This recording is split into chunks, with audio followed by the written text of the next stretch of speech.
let's talk about the best-selling book of all time. What if I told you that it's not actually a book at all?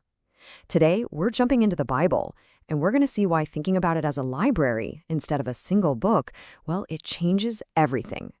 Yeah, you heard that right. 66. We're talking about 66 separate books. So think of it less like a novel you read from front to back and more like a massive curated collection.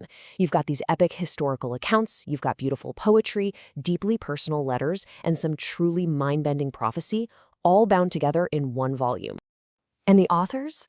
This is where it gets really interesting. It's not one person's voice. It's a whole choir of over 40 different people from literally every walk of life you can imagine.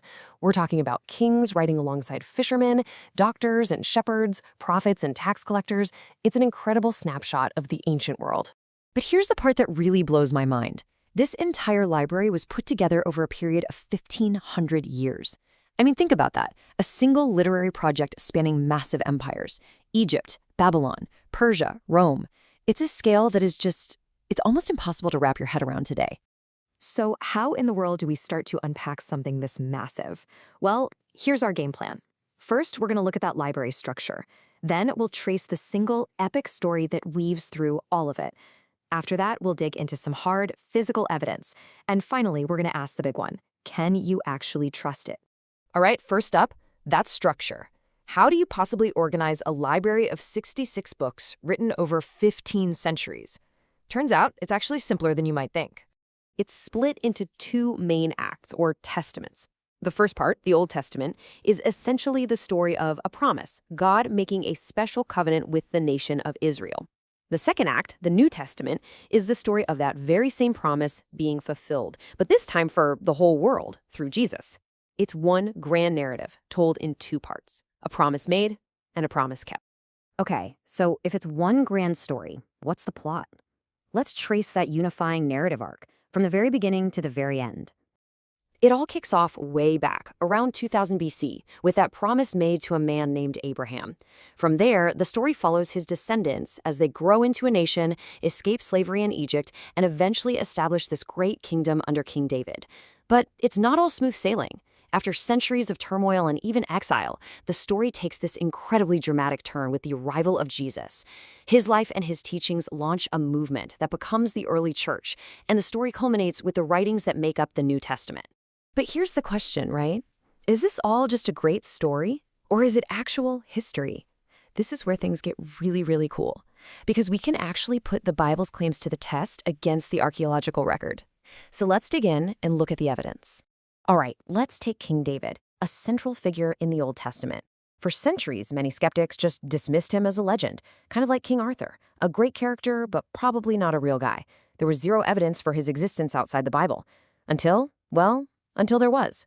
In 1993, archaeologists dug up this stone. It's an inscription from an enemy king, and on it, he's bragging about his victory over the House of David. Just like that, in an instant, David wasn't just a biblical character anymore. He was a historical figure, confirmed in stone by one of his enemies. Okay, here's another one.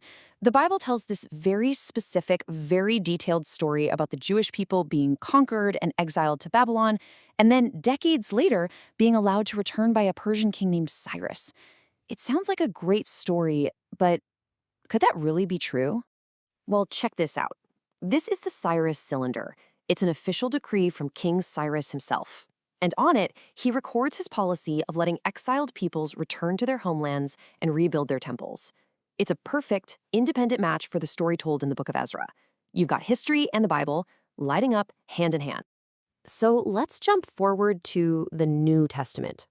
For a long, long time, Pontius Pilate was another one of these ghosts of the Bible.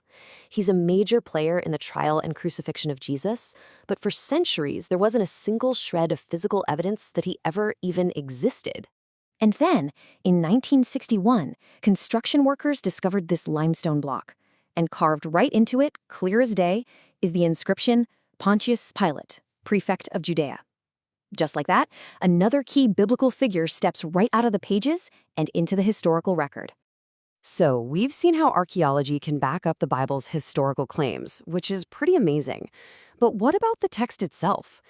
Historians have a set of tools for checking the reliability of ancient documents, and we can apply that exact same toolkit directly to the Bible. We're going to put the Bible through 3 standard tests. First, the bibliographical test. Basically, how good are the copies we have? Second, the internal evidence test. Does it hang together or does it contradict itself? And third, a really fascinating one, the prophetic evidence test. Does it accurately predict the future? When it comes to that first test, the copy test, the New Testament is, well, it's in a league of its own. It's not even close. For most famous ancient works, like those from Caesar or Plato, we have maybe a dozen manuscripts, if we're lucky. For the New Testament, we have over 5,800 ancient Greek manuscripts alone. The amount of data we have to cross-check and confirm the text is just staggering. Okay, but is it consistent? 40-plus authors, writing over 1,500 years. You'd expect a total mess of contradictions, right? But what we find instead is this single, unified story. Scholars sometimes call it the scarlet thread of redemption, a core theme that starts in the very first book, Genesis, and runs like a thread all the way to the last page of Revelation. It's incredibly cohesive. And then there's the prediction test. And this one is wild. In Psalm 22, we read this line, "They pierced my hands and my feet." It is a chillingly precise description of death by crucifixion. The unbelievable part? This was written about 1,000 years BC, hundreds of years before crucifixion was even invented as a method of execution. It just shouldn't be there. So let's pull all of this together. The Bible isn't one book. It's a library. It tells one unified story in 2 major acts. It's supported by hard, physical evidence we can dig out of the ground. And when we put the text itself through the standard historical tests, it holds up remarkably well. By any measure, it is an absolutely unique document. Which leaves us with a final massive question. Is it all just the world's most incredible coincidence? 40 different authors, over 1,500 years, spread across 3 continents, who somehow accidentally wrote one perfectly unified, historically grounded story? What do you think?